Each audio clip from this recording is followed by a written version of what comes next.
চারিদিকের শীতময় আবহাওয়ার মধ্যে সোয়েটারের পকেটের ভিতরে হাত ঢোকাই রাস্তা দিয়ে হাঁটছি আর মনে মনে ভাবতেছি, এবার শীতে যেমনেই হোক সিলেট তো জামুই জামু। কিন্তু সিলেট যে জামু, পকেটের মধ্যে তো মাত্র 2টা 5 টাকার কয়েন ঝনঝন করতেছে। এই 2টা কয়েন দিয়ে কেমনে সিলেট জামু, এইসব ভাবতেছি। আর সাত সকালে রাস্তা দিয়ে হাঁটতেছি, রাস্তার সাইড দিয়ে বাস, ট্রাক, মাইক্রো শাঁ শাঁ করে ছুটে যাইতেছে। আহা, আজ যদি আমি বাসের কন্ডাক্টর হইতাম, কি আরামসেই না সিলেট যাইতে পারতাম। ফাড়া কপাল আমার, খালি 2টা 5 টাকার কয়েন পকেটে নিয়ে ঘুরতেছি। ছোটবেলার কিছু অভ্যাস এখন আমার মধ্যে বিরাজমান। তবে সবচাইতে বেশি যে জিনিসটা ছোটবেলা থেকে আমার ভিতরে কাজ করে সেটা হলো, ধরুন আমি আকাশ দিয়ে একটা প্লেন উড়ে যাচ্ছে, আর আমি নিচে থেকে হাঁ করে প্লেনটাকে উড়ে যাইতে দেখতেছি। ঠিক সেই মুহূর্তে আমার মনে হতো, বড় হয়ে যেমনি হোক আমি তো একটা প্লেন কিনবই কিনবো, আর সারাদিন আকাশে বাতাসে উড়ে বেড়াবো।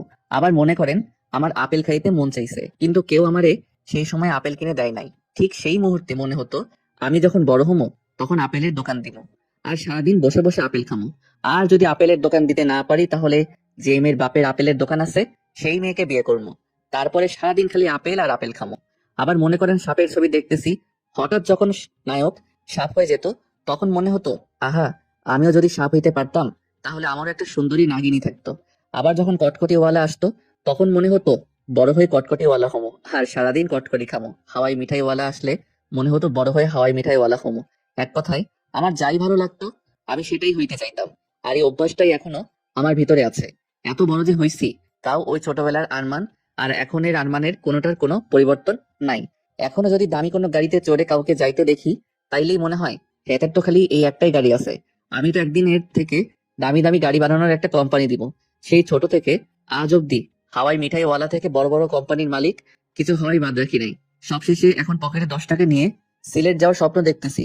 যাই হোক, অনেক ভকর ভকর করে ফেলছি, এখন পরিচয়টা দিয়েই দেই। আমি আরমান আহমেদ হিমেল ওরফে পরিচয় তো দিলাম। এবার তাহলে গল্পে যাই, নাকি কি কন আপনারা? আর আসল কথা হইতেছে, যেমনি হোক সিলেট তো জামাই। এতে যদি চুরি ডাকাতি রাহাজানি ছিনতাই যা কিছু করার আমি তো সব করবো। তবু তো আমি সিলেট জামুই যাবো। ভাই সিলেট আই এম কামিং। কিন্তু যাবো কেমনে? হুম।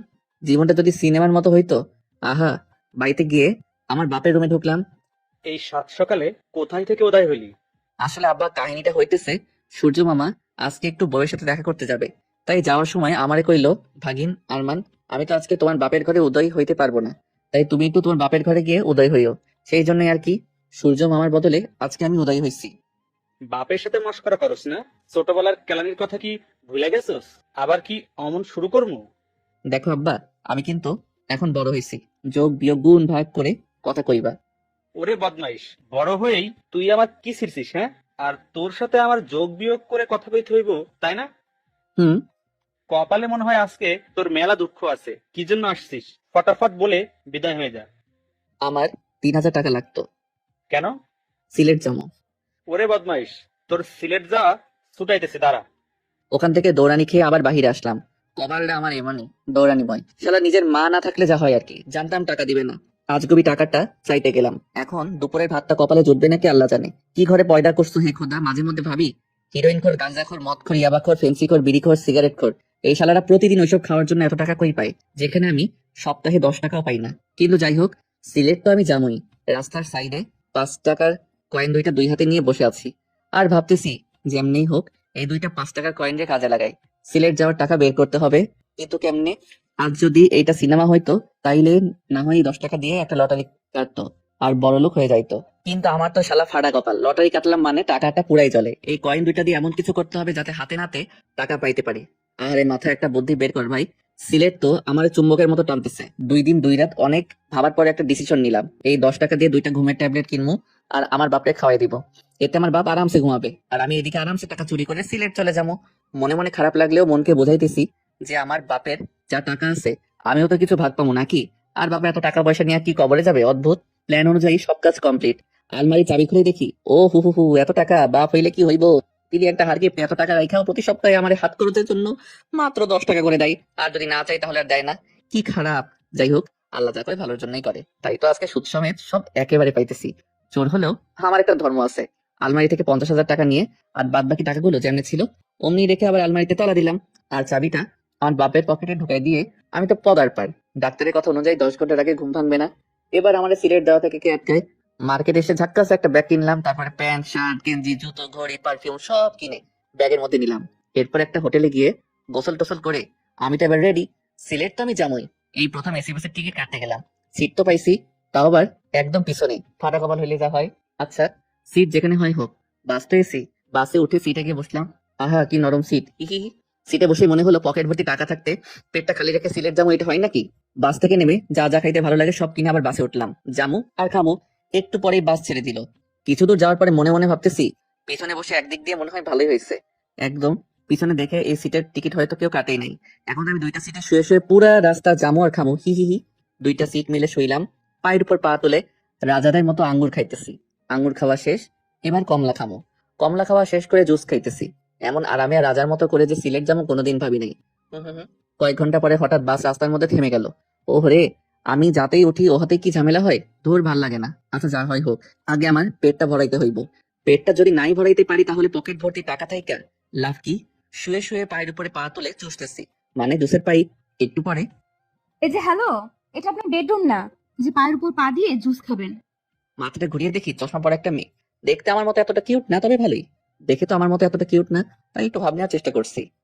ওইদিকে একটু চেপে যান, এটা আমার সিট। হুম। এই কমলার খোসাগুলো কি আপনি ফেলছেন?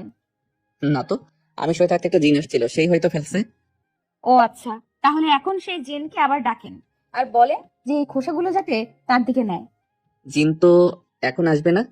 ঠিক আছে, তাহলে আমি কন্ট্রাক্টরকে ডাকতেছি, কেমন? না না থাক, আমি জিনকেই ডাকতেছি। হুম। একটু চোখ বন্ধ করেন। কেন? জিন আসতে লজ্জা পাইতেছে। আচ্ছা ঠিক আছে। নেহাত বাসের মধ্যে আসি, তাই চুপচাপ খোসাগুলো নিজের দিকে নিলাম। তা না হলে যে খেলাটাই না দেখাইতাম, মজা বুঝাইতাম। কতক্ষণ জানালার দিকে তাকাই থাকতে থাকতে ঘাটটা লেগে গেছে, তাই একটু মেয়েটার দিকে তাকালাম। কিউট না হলেও মেয়েটার মুখটা কেমন মায়াবী, এমনি একটু তাকিয়ে থাকতে ইচ্ছে হবে। আর চশমাটা মনে হয় শুধু মেয়েটার জন্যই বানানো হয়েছে, অন্য কেউ পড়লে হয়তো এত ভালো লাগতো না। আর মেয়েটাকে দেখে অনেক পরিপাটি মনে হচ্ছে, আর এইদিকে আমি তো জন্মের অগোছালো। যাই হোক, একটু দুষ্টুমি না করলে কেমন লাগে, তাই ভাবতেছি চুপচাপ আর কতক্ষণ দুষ্টুমিটা শুরু করেই দেই। হি হি হা হা হা। ঘোড়ার পাছায় ফট করে একটা বাড়ি দিলে যেমন ওড়া ধরা ছুটতে থাকে, আমি যেই বাসটায় বসে আছি এইটাও ঠিক ঘোড়ার মতোই উড়াধুরা ছুটতেছে সিলেটের দিকে। আর আমার পাশের সিটে চশমা পরা মেয়েটা চুপচাপ বসে আছে। আর অন্যদিকে আমি আমার সিটে বসে ফুসফুস করতেছি, কারণ পাশে একটা মেয়ে বসে আছে। তাও কোনো দুষ্টুমি করতে পারতেছি না তাই। আর দুষ্টুমিটা শুরু করবই বা কি দিয়ে, কোনো আগামাথাই তো পাইতেছি না। রাত্রে যখন রুমে শুয়ে থাকি, শয়তান হারামজাদা রাত 2টার সময় পাছায় কামড় মেরে বলে, যা অমুকের বাড়ির সামনে গিয়ে চিল্লানি দে, ওর বাসার টিনে ঢিল মার, রফিকার জানালায় গিয়ে ঠক ঠক করে দৌড় মার। আর এখন পাশেই একটা মেয়ে বসে আছে, তবু কেন ফাজলামো বুদ্ধি মাথায় আসতেছে না? ওরে ভাই, মাথা, একটা ফাজলামো বুদ্ধি বের কর ভাই, মেয়েটারে একটু জ্বালাই, তা না হলে আমি তো উসখুস করতে করতে মরে যাবো। হঠাৎ এই যে শুনছেন, হুম, বলেন। আচ্ছা এই চশমাটা কি আপনি মায়ের পেট থেকে আসার সময় নিয়েই আসছিলেন? কেন? না মানে চশমাটা কেমন জানি আপনার সাথে একদম খাপে খাপ। আপনার চোখ দুইটা হইতেছে বোতলের মুখ, আর চশমাটা হইতেছে বোতলের খাপ, হি হি হি। হাই হাই, কিছুই তো কইল না। এই যে চশমা, হুম। আপনার কাছে পানি আছে? ও চশমা, হুম। আপনার বোতল। থ্যাঙ্কস। কি মেরে ভাই, কোনো রাগ তো নাই, সাথে কোনো বিরক্ত নাই? আমারই তো রাগ লাগতেছে। না, এবার অন্য কিছু ট্রাই করতে হবে রাগানোর জন্য। মেয়েটার দিকে তাকিয়ে দেখি চোখ বন্ধ করে সিটে হেলান দিয়ে আছে। হু হা হা হা। কেমন নরম দৃষ্টিতে আস্তে করে আমার দিকে তাকালো, দেখে তো মনে হয় না বকা টকা দিবে। হাই। কিছু কি বলবেন? না মানে, আপনার কাছে কি খাবার মতো কোনো কিছু আছে? আসলে অনেক খিদে লাগছে তো, তাই। আমার কাছে তো খাবার মতো তেমন কিছু নেই, তবে শুধু একটা কেক আছে। এই যে, এটা চলবে? শুধু চলা, এটা দিয়ে পেট ভরে যাবে। ঠিক আছে। পানি, ওই চশমা পানি দেন না, গলায় আটকে গেছে তো। এই যে, এই যে পানি। ওই কি কেক দিছেন? হুম, আর একটু হলেই তো গলায় কেক আটকে মরতাম। সরি। কিসের সরি? এবার থেকে আরো নরম দেখে কেক কিনবেন। আচ্ছা। কি আচ্ছা, কেমনি কেক কিনবেন সেটা বলেন। জানি না তো। তা জানবেন কেন? এবার থেকে কেক কেনার আগে ভালো করে টিপে টিপে কিনবেন, হুম। মনে থাকে যেন। আচ্ছা। আবার চুপচাপ, ও এমনি চলতে থাকলে তো আমি নিজেই পাগল হয়ে যাবো। ওই চশমা, হুম। আহারে, আবার হুম। আচ্ছা আপনি কি, হ্যাঁ, আমি যে আপনারে এত বিরক্ত করতেছি, কই একটু রাখবেন, আমার একটু বকা দিবেন তা না, এমনি কেমনে আছেন? অন্য কেউ হলে তো এতক্ষণে 2-4টা চড় থাপ্পড় লাগাই দিত। আর আপনি কেমনে চুপচাপ এইসব সহ্য করতেছেন? আমি তো এমনি। এমনি মানে? আপনার কি রাগ হচ্ছে না আমার উপর? রাগ কি? হে খোদা, তুমি আমারে এই কার পাল্লায় ফেলাইলা। এই নাকি জানেই না রাগ কি। আর আমিও কেমন ছাগলের মতো এড়িয়ে রাগানোর চেষ্টা করতেছি। বাহ বাহ। এই যে চশমা, হুম। কিসের এত হুম শুনি? আর হ্যাঁ, আমি এত তোমারে আপনি করে বলতে পারবো না। তুমি করে বলতেছি, খারাপ লাগলেও কিছু করার নাই। ও হ্যাঁ, তোমার তো আবার রাগও নাই, খারাপ লাগবো কেমনে? আর হ্যাঁ, আমি যেহেতু তোমারে তুমি করে বলবো, সেহেতু তুমিও আমারে তুমি করে বলবা, কেমন? কেন? কেন মানে? তোমার রাগ নাই তো কি হয়েছে? আমার তো রাগ আছে নাকি? কেউ আমারে আপনি বললে আমার তারে থাপড়াইতে ইচ্ছা করে, বুঝলা? একবার আপনি বলবা তো একটা করে থাপড়ানি খাবা। এবার বলো, আপনি বলবা নাকি তুমি? ঠিক আছে, তুমিই বলবো। এই তো গুড বয়, না মানে গুড গার্ল। ওই একটু পর পর এমন চুপ হয়ে যাও কেন? রাগ নাই বলে কি কথা বলতে পারো না? হুম। আসলে আমি ছোট থেকেই এমন চুপচাপ। ও আচ্ছা, তোমাদের পুরা ফ্যামিলির সবাই কি এমন তোমার মতো? আরে না, আমি শুধু এমন। তাছাড়া বাবা মা দাদু নানু সবাই অনেক রাগী। আচ্ছা, তুমি চশমার ইংলিশ জানো? কেন? না মানে সবসময় তোমারে এমন চশমা চশমা বলে ডাকতে নিজেরই কেমন খ্যাত খ্যাত মনে হইতেছে। তাই যদি একটু চশমার ইংলিশটা বলে দিতা, সেইটা বলে ডাকতাম, তাহলে নিজেদেরও একটু স্টাইলিশ মনে হইতো। এই আর কি। চশমার ইংলিশ তো চশমাই। কি? হুম। হালার পুতেরা সবকিছুর ইংলিশ রাখতে পারছে, আর এই সামান্য চশমার ইংরেজি রাখতে পারে নাই। মূর্খের দল সব। আচ্ছা, ইংলিশ যখন রাখেই নাই তাহলে আর কি করার, চশমাই বলি কেমন। ওকে। তো চশমা, তোমার নাম কি শুনি? নীলা। বাহ, তোমার থেকে তোমার নামটাই বেশি সুইট। হি হি। ওই আমার নাম শুনবা না? হুম, বলো। কি বলবো? তোমার নাম। মনটাই চাইতেছে নিজের গালে নিজেই থাপড়ানি দেই। কেন? কেন আবার? তোমার যে থাপড়ানি দিতে পারবো না তাই? এমনি কি কেউ কারো নাম জিজ্ঞেস করে? হুম। আরে, এর আগে তো আমি কারোর নামে জিজ্ঞেস করি নাই, তাহলে কেমনে জানবো? ও, তুমি না একটা, থাক বলবো না। আচ্ছা, তোমার নাম কি? আরমান। নামটা জোসনা। হুম। আর আমি ওই হি হি। ওই শোনো, আমি তোমার সাথে এত কথা বলতেছি বলে তুমি আবার ভাইবো না যে আমি তোমারে পটানোর চেষ্টা করতেছি। কারণ আমি কোনো মেয়েটের চক্করে নাই। এমনি বাড়িতে আব্বার সাথে একটা কেলেঙ্কারি করে আসছি। আচ্ছা, পটানো কি? আর বাড়িতে আব্বার সাথে কেলেঙ্কারি করে আসছো মানে? ওই, তুই পটানো বোঝো না? না তো। এবার আমি সত্যি সত্যি পাগল হয়ে যাবো। ওই বলো, পটানো মানে কি? ভালোবাসা বুঝো? হুম। পটানো হইলো ভালোবাসার ছোট ভাই। ওহো, তো তাতে কি হয়েছে? আর বাড়িতে কেলেঙ্কারি করে আসছো মানে? এই সবও শুনবা। হুম, বলো। প্রথমের ঘটনা সব খুলে বললাম। তুমি তো অনেক দুষ্টু। হ্যাঁ দুষ্টু। বাড়িতে গেলে আমার উপর দিয়ে যে কি যাবে আল্লাহ জানে। হঠাৎ হঠাৎ করে জোরে একটা শব্দ হয়ে বাসটা থেমে গেল। নিচে গিয়ে দেখি বাসের চাকটা ফেটে গেছে। ওরে খোদা, এবার আমি এই রাত্রে কেমনে সিলেট যাবো? আরে, টেনশন নিও না। আমি দাদুর কাছে ফোন করছি, দাদু চলে আসতেছে। দাদুকে? আরে, আমার দাদু। এখান থেকে একটু দূরেই আমার দাদু বাড়ি। ও, তোমার দাদু খুব বড় লোক বুঝি? হুম, একটু। ও হো হো, কি ঠান্ডা বাতাস। তোমার চাদরটা একটু দিবা? ওকে, ধরো। আচ্ছা নীলা, এখান থেকে সিলেট কত দূর বলতে পারবা? বেশি দূরে না, 10 কিলোমিটার। হালার পথ, বাসটা পুরো রাস্তা আসতে পারলো, আর ওইটুকু গেলে কি হইতো? এখানেই চাকা ফাটতে হবে। আমি বাবার কাছে শুনছি এই রাস্তায় নাকি একটু প্রবলেম আছে। কি প্রবলেম? আমি তো জানি না, কিন্তু শুনছি প্রবলেম আছে। আচ্ছা, আমি একটু তোমার কাছে কাছে থাকি। ঠিক আছে। একটু পরে গাড়ি আসলো। ম্যাডাম, গাড়িতে উঠুন। বাবা দাদু কেউ আসলো না কেন? আসলে ম্যাডাম শুধু আমাকে আসতে বলতো। ঠিক আছে আরমান, তুমিও আমার সাথে চলো। এত রাত্রে এখানে থাকার মতো কিছুই পাবে না। যাও, তোমার ব্যাগ নিয়ে আসো। ঠিক আছে। ব্যাগ নিয়ে আসার সময় দেখি নীলাকে যেই লোকটা ম্যাডাম বলছিল, সে আমাকে একটু সাইডে রাখলো। ভাই, এই মেয়ে কে ছিলেন? মাত্র তো আজকে পরিচয় হইলো, কেমনে চিনবো? শুধু নামটা জানি। আরে ভাই, এই মেয়ে এইখানের জমিদারের নাতনি। তো আমি কি করব? আরে ভাই, আপনি জানেন না এই মেয়ের বাবা আর দাদা কি জিনিস?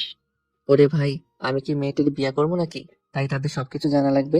নেহাত বাসের চাকাটা ফাটছে তাই, তা না হলে আমি এতক্ষণে সিলেট চলে যাইতাম। এইটা মনে হয় ম্যাডামের চাদর। হুম। ভাই, আপনার কপাল ভালো, ওনার বাবা বা দাদা কেউ আসে নাই। কেন? ওনারা আসলে কি হইতো? সেটা আসলেই দেখতে পারতেন। ওরে ভাই, রাতটা পার হলে আমি সোজা সিলেট। এবার চলেন। আপনার কপালে যে কি আছে রে ভাই, সেটা একমাত্র আল্লাহই জানেন। হয়, এইবার চলেন। কপালে আমার অনেক কিছুই আছে, সেটা আমিও জানি। ড্রাইভার, আর ওই লোকটা সামনে, আমি আর নীলা পিছনের সিটে। নীলা, তোমার চাদর। হুম। আচ্ছা, বাড়িতে যখন নিয়ে যাচ্ছ একটু খাইতেও দিও, কেমন? হি হি। ঠিক আছে। গাড়ি থেকে নামতেই দেখি, ও মা গো, এটা তো সত্যি সত্যি একটা জমিদার বাড়ি। ওই নীলা, তোমার দাদু যে জমিদার, আগে বলো নাই কেন? আগে যদি বলতাম আমার সাথে তো অমন দুষ্টুমি করতাম না, আর আমার সাথে আসতাও না। আরে দূর, আগে যদি বলতা যে তোমার দাদু জমিদার, আরো বেশি চালাইতাম। হা হা হা। তাই বুঝি? হুম। ঠিক আছে, ভেতরে আসো। ওকে, এই প্রথম কোনো জমিদার বাড়িতে যাইতেছি, বুঝলা? মনে হইতেছে রাজাদের আমলে আছি। এই সময়ও যে জমিদার আছে জানতামই না। এখন তো জানলা, এবার ভেতরে চলো। নীলার পিছন পিছন ভিতরে যাইতেছি। মেইন দরজাটা পার হয়ে বাড়ির মধ্যে ঢুকতেই দেখি দরবেশের মতো একটা লোক সোফার উপরে বসে তসবিহ গুনতেছে। নীলার কানে ফিস ফিস করে বললাম, ওই, তোমরা কি বাড়ির ভিতরে জিন টিন পালো নাকি? কেন? ওই যে সোফার উপরে জিনের মতো এটা কে বসে আছে? ওটা আমার দাদু। ও আচ্ছা, আমি তো ওনার চেহারা সুরত আর দাড়ি দেখে ভাবছিলাম কোনো দরবেশ টরবেশ হইব হয়তো। আমার কেমন জিন টিনও মনে হইতেছে। হি হি হি। চুপ। আমার সাথে যত যত ইচ্ছে দুষ্টুমি করো, কিন্তু বাবা আর দাদুর সাথে এমন কোনো দুষ্টুমি করবা না। কেন? ওনারা দুইজন অনেক রাগী। সত্যি? হুম। যাক, দুষ্টুমি করার জন্য শেষমেশ দুইটা লোক মিললো। হি হি হি। এবার তুমি আমার পিছন পিছন আসো, আমি একটু আগে গিয়ে জিন দরবেশ দাদুর সাথে কথাবার্তা সেরে ফেলি। আরমান, না। কে শুনে কার কথা? দরবেশ দাদু, আসসালামু আলাইকুম ওয়া রাহমাতুল্লাহি ওয়া বারাকাতুহু। ওয়ালাইকুম আসসালাম ওয়া রাহমাতুল্লাহি ওয়া বারাকাতুহু। দরবেশ দাদু, আমার নাম আরমান। ঠিক আছে, এখানে কিভাবে আসছো? সে তো এক ইতিহাসের মতো কাহিনী, শর্ট করে বলতাম নাকি পুরো ইতিহাসটাই শুনবেন? শর্ট করে বলো। জি, প্রথমে আব্বার আলমারি থেকে টাকা চুরি করছি। এরপরে সিলেট আসার জন্য সিলেটের বাসে উঠছি। বাসে উঠে নীলা নামের একটা মেয়ের সাথে পরিচয়। পরিচয় হওয়ার পর থেকে তার সাথে গল্প করতে করতেই আসতেছিলাম। হঠাৎ বুম। বুম মানে? বুম মানে বাসার চাকা ফেটে গেছে। তো বাসের চাকা মাঝ রাস্তায় ফাটার কারণে আপনি নাতনি আমার এখানে গাড়ি করে নিয়ে আসছে। গাড়ি থেকে নামার পরে থেকে আপনার এখানে অব্দি পায়ে হেঁটেই আসছি। বাহ, একটা মেয়ে আসতে বললা চলে আসলে। এই যে হ্যালো, দরবেশ দাদু, আমি না আপনার নাতনির কথা এখানে আসি নাই। ওর মুখে যখন শুনছি ওর দাদু এখানকার জমিদার, জীবনে তো খালি রাজা জমিদারদের কথা গল্পেই পড়ে গেছি, তাই ভাবছিলাম সুযোগ যখন আসছেই এবার না হয় একটু সামনে থেকে দেখে আসি। কিন্তু এ আমি কি দেখছি, জমিদার নামটার সাথে তো আপনার কোনো মিলই নাই। আসার সময় মনে মনে ভাবছিলাম জমিদার দেখতে হয়তো কোনো বীরের মতো হবে, কিন্তু আপনারে দেখে তো মনে হইতেছে। কি মনে হইতেছে? না থাক, বলবো না, উদয় আবার খালি খালি রেগে যাবেন। রেগে যাব না, বলো কেমন লাগতেছে? কেমন আবার, কোন জিন আর দরবেশরে একসাথে মিশাইলে যেমন লাগে তেমন লাগতেছে। রাগী একটা লোক নিয়ে আমার দিকে তাকালো, অনেক কিছু বলতে চেয়ে বললো না। নীলা, এইদিকে আয়। জি দাদু। আরে জি দাদু না বলে জিন দাদু বলো, হিহি। আরমান চুপ। দাদু ওর কথায় কিছু মনে করো না, ও একটু বেশি কথা বলে। আচ্ছা, তোর মা কেমন আছে? ভালো আছে দাদু। আব্বু কোথায় গেছে? একটা কাজের জন্য একটু বাইরে গেছে, কালকে ফিরবে। তুই ওকে নিয়ে উপরে যা। ঠিক আছে দাদু। আরমান উপরে আসো। হুম, ওই আর 1 মিনিট দাঁড়াও। আবার কি? আচ্ছা দাদু, তোমার কি আমি জিন দাদু দরবেশ দাদু নাকি খালি দাদু বলে ডাকবো? নীলা, ওকে উপরে নিয়ে যা। আরমান উপরে চলো। কিন্তু উনি তো কোনোটাই বললো না, তাহলে কি আমি তিনটা বলেই ডাকবো? নীলা, ওকে উপরে নিয়ে যা বলছি। আমি চাই না বাড়ির কোনো মেহমানের সাথে খারাপ কিছু হোক। আরমান প্লিজ উপরে চলো। আচ্ছা ঠিক আছে, চলো। কি আর করার, আমার পছন্দ মতোই কোনো একটা বলে ডাকবনি। উপরে যাওয়ার পরে আরমান তুমি কি পাগল? হ্যাঁ, দাদু আর বাবা অনেক ডেঞ্জারাস। তো কি হয়েছে, চুল দাড়ি আর কাপড় চোপড় দেখে তো জিনেদের দরবেশ মনে হচ্ছিল, হিহি। আরমান চুপ। আমি যে কেন তোমার আনতে গেলাম। ও মা, তোমার কি কোনো প্রবলেম হচ্ছে নাকি?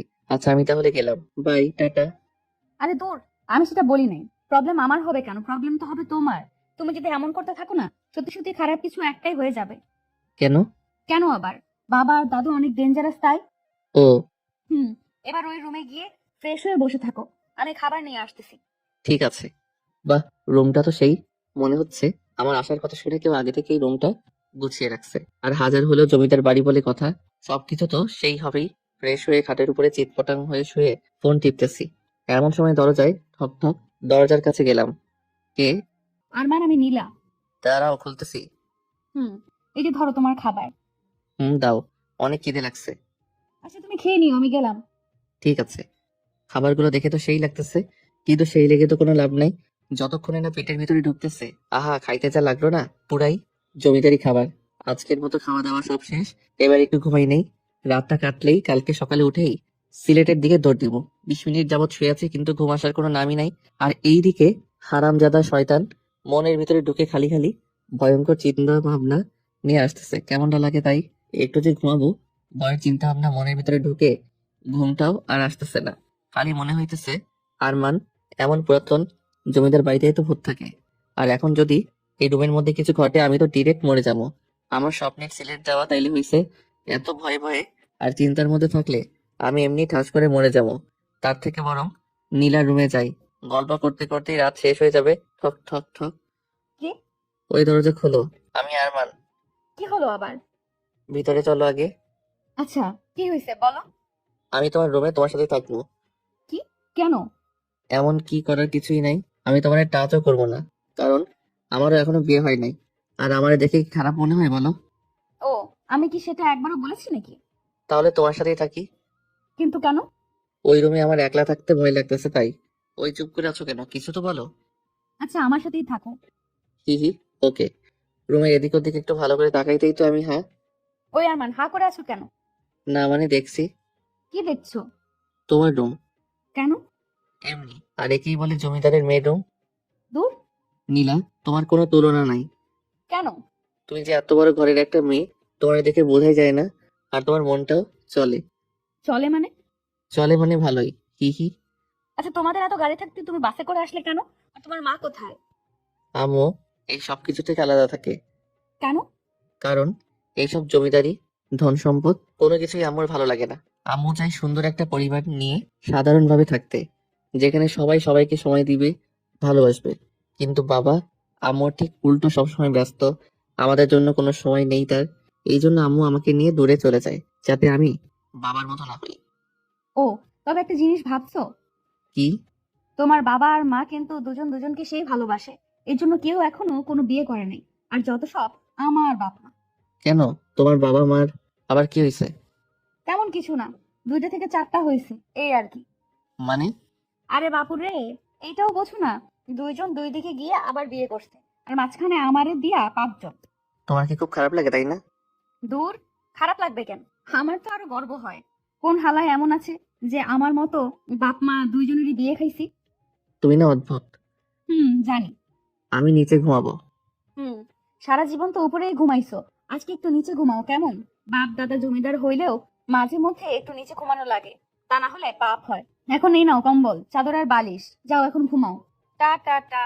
আর কালকে দেখা হবে। আর শোনো, তুমি আর তোমার আম্মু সত্যি অনেক ভালো, এবার যাও। আহা, কি নরম বিছানা। জায়গা, কালকে আবার দেখা হবে। আরমান, ওই আরমান। আমি নীলা। মানে ওই ওঠো আরমান। কে? আমি নীলা। ও, আমার এখনো বিয়ের বয়স হয় নাই। আপনি যান। মানে ওই ওঠো আরমান। ভাই শয়তান, তোর 2টা পায়ে ধরি, আমার একটু ঘুমাইতে দে। কি বলতেছো এইসব আবল তাবল? ওরে ভাই, তুই ভাবছিস মেয়েদের কণ্ঠে কথা বললেই আমি উঠে পড়বো? কিন্তু আমি উঠবো না, কারণ এখনো যে আমি বিয়ে করি নাই সেই হুঁশ আমার আছে। এবার ভাই, তুই এখান থেকে যা, আর আমারে ঘুমাইতে দে, তা না হলে খুব খারাপ কিছু হয়ে যাবে। ঠিক আছে, ঘুমাও। একটু পরে মজা দেখাইতেছি। ঠিক আছে, দেখা মজা। সিলেট গিয়ে মজা নিতে চাইছিলাম, সেটা তো আর আমার খাটাস বাপের জন্য হইল না। এবার তুই দেখা মজা। বাট ভাই, স্বপ্নের মধ্যে একটু সিলেক্টারে আয়না দিস প্লিজ। এমন সময় মনে হলো চোখে মুখে ঠান্ডা জাতীয় কি জানি পড়লো। লাফ দিয়ে উঠে চোখ বন্ধ করে চিল্লাইতেছি, ওরে মা গো, মরে গেলাম গো, অ্যাসিড মারছে আমার মুখে। এবার আমার কি হইব? আমার তো আর বিয়ে হইব না। আমি কার কি ক্ষতি করছি তাই আমার সাথে এমন করলো? কি ঠান্ডা লাগতেছে, মনে হয় পুড়ে যাইতেছে। ওই চুপ করো। তুমি তো চুপ করতেই বলবা। পুড়ে তো আর তোমার যাচ্ছে না, পুড়ে যাচ্ছে আমার। ও মা গো, ঠান্ডায় ঠান্ডায় পুড়ে যাচ্ছে। কে করলো এই এরকম? আরমান, একটা থাপড়ানি দিমু তোমারে। এত ড্রামা বাজ কেন তুমি? আমি তোমার মুখে ঠান্ডা পানি দিছি, বুঝলা? একটুর জন্য বাড়ি একদম মাথায় তুলছে। ওই, তোমার না রাগ নাই? তুমি এমন রাখতেছো কেন? তোমার সাথে থাকলে রাগ না থাকলেও চলে আসবে, বুঝলা? এবার ওঠো। হুম। আরে শোনো, কি? একটু আগে আমাদের কি বলছিলা বলো তো? আরে একটু আগে তো ঘুমাইছিলাম, কেমনে বলবো? তার মানে তুমি যা যা বলছো সব ঘুমের মধ্যে? হুম, হবে হয়তো। ঠিক আছে, এবার যাও, তোমার রুমে গিয়ে ফ্রেশ হয়ে নিচে খাবার আছে, টেবিলে আসো। ওকে। রুমে গেলাম, ফ্রেশ হলাম, নিচে খাবার টেবিলে বসে আছি। টেবিল ভর্তি খাবার, কিন্তু আমি ছাড়া আর কোনো প্রাণী আশেপাশে নাই। এক মনে বলতেছে খাবার সামনে রেখে বসে থাকতে নেই, পাপ হয়, ফটাফট খেয়ে না। অন্যদিকে আর এক মনে বলতেছে একা একা খাওয়াটা ঠিক হবে না। নীলা বা দরবেশ দাদু কেউ একজন আসলেই খাওয়া শুরু করিস। কার কথা শুনবো আর না শুনবো, দূর ভাল লাগে না। এই দিক ওই দিক ভাবতে ভাবতে কখন যে একটা আপেল হাতে নিয়ে খেতে শুরু করছি নিজেও বুঝি না। এমন সময় হঠাৎ ওই থেকে একটা লোক আসলো। দেখতে মাশাআল্লাহ ভালোই, আমার বাপের বয়সী হবে। আস্তে আস্তে আমার কাছে আসলো। এই ছেলে, কে তুমি? খাবার টেবিলে বসে আছো কেন? এই যে কাকা, হ্যালো। চক্ষু দুইটা কি আসমানে রেখে জমিয়ে নামছেন? আর আমারে দেখে কি আপনার পাগল মনে হয়? হ্যাঁ, এই ছেলে, কি বলে এইসব? আমি আবার কি কইছি? দেখতে তো পাইতেছি চেয়ারে বসে আছি। কোথায় কেন বলতেছেন খাবার টেবিলে বসে আছি? আমারও চেনো? আমি কে? ও হ্যাঁ হ্যাঁ হ্যাঁ, আমার চেনেন আমি কে? তুমি কে শুনি? আপনি কে শুনি? এটা আমার বাড়ি, বুঝলে? আর এটা আমার শ্বশুর বাড়ি, বুঝলেন? হোয়াট? হোয়াট মানে হইতেছে কি? এটা যদি আপনার বাড়ি হইতে পারে তাহলে আমার শ্বশুর বাড়ি হইতে পারবো না কেন শুনি? অনেক বেয়াদবি করে ফেলেছো, এবার তো তোমাকে শিক্ষা দেওয়া দরকার। ও মা তাই? কোন স্কুলের মাস্টার আপনি বলেন তো? রফিক, এই রফিক, বন্দুকটা নিয়ে আয় তো। ও হো হো, ভয়ে তো আমি হিসি করে দিতেছি। কি? আমার বাপ আমারে টাকা না দিক জীবনেও আমার গায়ে হাত তুলে নাই, আর তুই আমারে থাপড়ানি দিছস? আজকে তো তোরে। এর মধ্যেই রফিক নামের লোকটা বন্দুক নিয়ে হাজির। এবার তো আমার অবস্থা সেই লেভেলের খারাপ, ভয়ে তো আমি শেষ। নীলা, কই তুমি? একটা লোক এসে আমারে বন্দুক দিয়ে গুলি করতেছে। আমার চিল্লানি শুনে উপর থেকে নীলা দৌড়ে নিচে আসলো। বাবা বাবা বাবা দাঁড়াও। কে এই ছেলে? ওর নাম আরমান। কালকে বাসে আমরা দুইজন একসাথেই আসছি। ও খুব ভালো ছেলে, শুধু একটু শয়তান টাইপের। সেটা তো এসেই বুঝেছি, কালকে বাবার সাথেও নাকি খুব শয়তানি করেছে, আর বাবাকে নাকি দরবেশ জিন এইসব বলেছে। সরি বাবা। তুই সরি বলছিস কেন? ওর মুখে কথা নয়? এদিক ওদিক একটু দেখে ধরপড় করে নীলার বাবা পায়ে পড়ে গেলাম। কাকু, না মানে সরি আঙ্কেল, আমারে মাফ করে দেন প্লিজ। আমি যদি জানতাম আপনারাই এইখানের জমিদার, তাইলে আমি জীবনেও আপনাদের মুখের উপরে কোনো কথা কইতাম না। সত্যি বলতেছি, আর বিশ্বাস করেন কালকে আপনার বাবা যেন সোফার উপরে বসে আছিল, যে কেউ ওনারে দেখে জিনবা দরবেশ মনে করতো। এখানে আমার কোনো দোষ কই বলেন? আর আপনি আমার কাছে এসে বলতেছেন এই ছেলে খাবার টেবিলে বসে আছো কেন? আপনি বুকে হাত দিয়ে বলেন কেউ খাবার টেবিলে বসে একটা পাগলও বসে না? আপনার বলার দরকার ছিল যে এই ছেলে খাবার টেবিলে চেয়ারে বসে আছো কেন? হাই হাই, কি এইসব কইলাম? ও আঙ্কেল, না মানে জমিদার বাবু মাফ করে দেন না প্লিজ। এমন সময় কে জানি লাঠি দিয়ে পাশে একটা বাড়ি দিল। ওই কোন শালারে?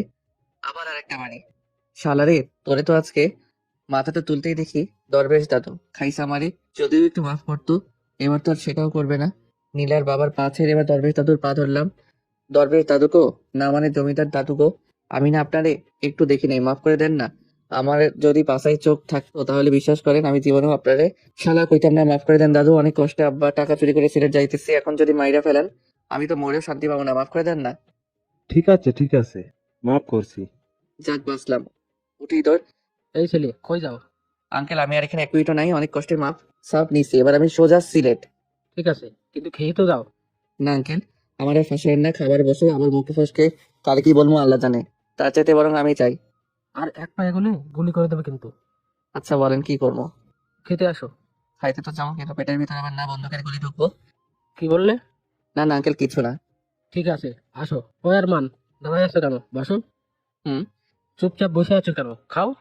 এমন চাপের মধ্যে কি আর পেটে খাবার ঢোকে? এই যে আরমান, তোমারও না চুপচাপ মানাইতেছে না। আচ্ছা, যা ইচ্ছা বলতে পারো। না না, কি বলতে বলবো, পরে আবার গুলি করবেন। আরে না, গুলি করবো কেন? তোমার যা ইচ্ছা বলতে পারো। দরবেশ দাদু আবার কিছু বলবে না তো? আমি বাদে সবাই হা হা করে উঠলো। আরমান, তুই আসলেই অনেক খবিস। জি দাদু। এই প্রথম কেউ আমাদের সাথে এমন ফাজলামো করার সাহস করেছে। হুম। ও, মানে? না মানে আঙ্কেল সরি, দেখছেন আমি বলছিলাম আমার মুখ ভালো না, কখন কি বলি। আরে বেটা, কিছু মনে করি নাই। তোর তো অনেক সাহস আছে, মানতেই হবে। এই প্রথম জমিদার বাড়িতে এসে কেউ আমাদের হাসানো। অন্য সবাই তো ভয়ে মরে। আমার আবার সাহস? আমার মতো অসাহসী অকর্মা এই দুনিয়ায় আর এক পিস নাই। এই যে, আবার চোরের মতো কোথায় যাও? আঙ্কেল খাওয়া তো শেষ, এবার আমি চাই। চুপ বসো। হুম। তোমার কখনো ফাজিলের মতো লাগে, আবার কখনো ভোলা ভালা। আচ্ছা আঙ্কেল, আমি চাই। যেতেই হবে? হুম। আচ্ছা যাও, তবে ঘুরে ফিরে সন্ধ্যায় আবার আসবা। ঠিক আছে, একবার যাইতে পারলে ভুলেও আর এইদিকে চামো না। এই আর মান, শোনো। বলেন। গাড়ি নিয়ে যাও। না না আঙ্কেল, এমনি ঠিক আছে। ওকে, যাও। কারেন্টের মতো উপরে গিয়ে ব্যাগ নিয়ে চলে আসলাম, নিচে এসে আমার এক ঝামেলা। বাবা আমিও আরমানের সাথে যাই। ঠিক আছে। এই না না, তুমি আবার যাবা কেন? আরমান তুমি চুপ করো, বাবা যাবো। আচ্ছা, ভালো করে যাস, আর গাড়ি নিয়ে যা। থ্যাংক ইউ বাবা। আরমান চলো। হুম। সিলেক্ট করে আমার হয়েছে কি ভাবছিলাম আর কি হইতেছে। গাড়ির কাছে গিয়ে গাড়ির দিকে তাকাই, চারিদিকে ঘুরতেছি। ওই আরমান, গাড়িতে ওঠো। এমন চারদিকে ঘুরতেছো কেন? এই গাড়িতে করে কি আমরা সিলেট যাব? হুম। দূর ভাল লাগে না। আবার কি হলো? মনে মনে ভাবছিলাম সিলেট যাওয়ার সময় চারদিকটা দেখবো আর যাবো। এখন যদি এই গাড়ির ভিতরে হান দেয়, মনে তো হবে ঘরের মধ্যেই আছি। এই গাড়িতে করে যাওয়া আর না যাওয়া সমান সমান। তাহলে এখন কি করবা, যাবা না? এত দূর আসছি আর যাবো না, এইটা কোনো কথা? তবে যদি ওই গাড়িটার মতো খোলামেলা গাড়ি হইতো, তাহলে যা মজা হইতো না। ওই তোমার বাবাকে একটু কও না, যাতে ওই গাড়িটা দেয়। আমি বলতে পারবো না, তুমি গিয়ে বলো বাবাকে। আর ওই গাড়িতে কাউকে চড়তেই দেয় না, আর ঘুরতে যাওয়ার জন্য তো দিবেই না। তাও একটু বলি, দিলে দিল, না দিলে আর কি করার, এটা নিয়েই যেতে হবে। হুম, যাও বলো। আমি তো বলবো, তোমার তো আর সাহস নাই বলার। ধীরে ধীরে আঙ্কেলের কাছে গিয়ে দাঁড়াই আছি। আরমান, কিছু বলবা? জি আঙ্কেল। ও, টাকা লাগবে? না না আঙ্কেল, টাকা লাগবে না, আমার কাছে মেরে দেওয়া মেলা টাকা আছে। তাহলে কি বলবা বলো। আসলে মানে আঙ্কেল, ওই গাড়িটা না দিয়ে যদি আপনার ওই গাড়িটা দিতেন তাহলে একটু ভালো হইতো। কেন? ওই গাড়িটা তো অনেক ভালো। হুম, সেটা তো জানি, তবে আমি যদি একাই যাইতাম তাহলে বাসের ছাদে চড়ে চারদিকটা কি সুন্দর দেখতে দেখতে যাইতাম। কিন্তু এখন তো আমার সাথে নীলা আছে, বাসের ছাদে তো আর ওকে নিয়ে চড়তে পারতাম না। তাই বলতেছিলাম যে ওই গাড়ির বদলে যদি এই খোলামেলা গাড়িটা দিতেন, তাহলে জিনিসটা একটু খুব ভালো হইতো, আর চারদিকটা দেখতে দেখতেও যাওয়া হইতো। কিন্তু ওই গাড়ি তো আমি কাউকে দিয়ে। কিন্তু আঙ্কেল, তবু একটু দেখেন না, আজকের দিনটাই তো। না না, আমি অন্য একটা গাড়ি দিচ্ছি। আঙ্কেল, আবার কি? আপনার গাড়িটা না সেই মনে ধরছে, ওইটাই দেন না প্লিজ। আরে, আমি এটার মতো অন্য একটা গাড়ি দিতেছি তো নাকি? ঠিক আছে, কিন্তু আঙ্কেল, আপনার গাড়িটায় চড়ে যদি যাই জিনিসটা আরো ভালো হইতো। Please uncle. না না, এটা হবে না। আঙ্কেল, মুখে আপনি যতই না না করেন না কেন, মনে মনে কিন্তু হ্যাঁ হ্যাঁ করতেছেন আমি জানি। দেন না প্লিজ, আপনার মেয়ে আর আমি তো যাবো। ও আচ্ছা, ছেলে তো তুমিও। এই গাড়ি আমি ছাড়া অন্য কাউকে চালাতে দিই না। ও, অন্য কাউকে চালাতে দিবেন কেন? গাড়ি তো চালাবো আমি। তুমি গাড়ি চালাতে পারো? সে আর বলতে, জন্মের পর থেকেই তো গাড়ি চালাচ্ছি।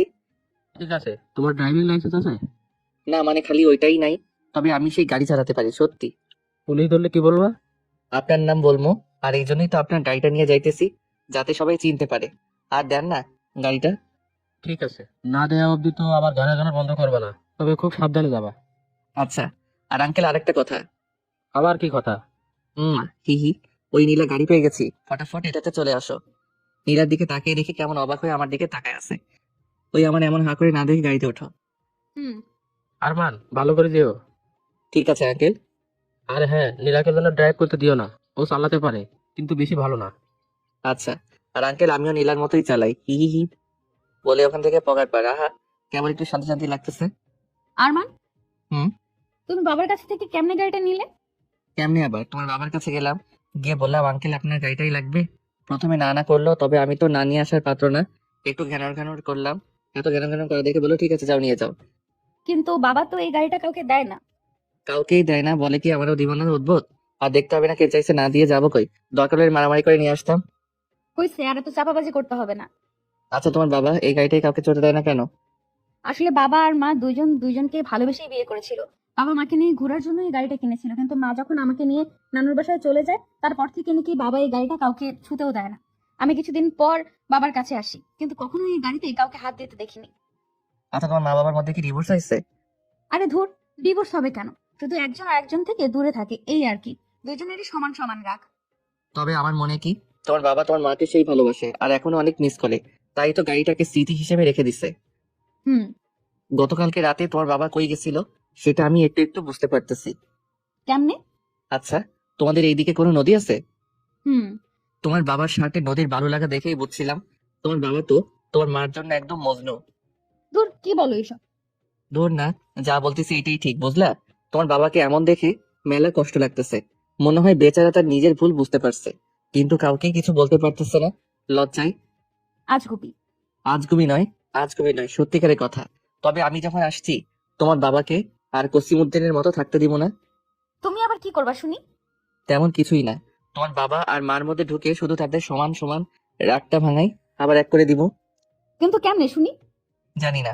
আর ওই এইসব এখন বাদ, ঘুরতে আসছি, পেট পুক ভরে ঘুরি, এরপর বাসায় গিয়ে দুইজনে ভালো করে ভেবে একটু বুদ্ধি বের করতে হবে, বুঝলা? হুম। আহা, মনে হইতেছে চায়ের সমুদ্রের উপর দিয়ে গাড়ি চালাইতেছি। তুমি আগে কখনো এদিকে আসছো? হুম, অনেক। আর আসবাই না কেন? হাজার হলেও জমিদারের মেয়ে বলে কথা। ওই থামবা তুমি। ওকে, গাড়িটা থামালাম। ওই গাড়ি থামাইলা কেন?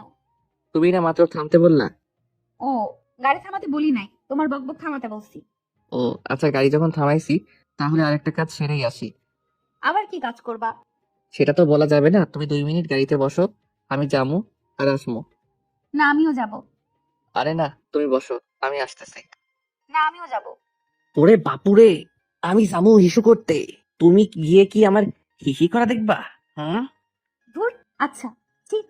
আহা, কি শান্তি, 2 কেজি খানেক হিসি। ঠিক।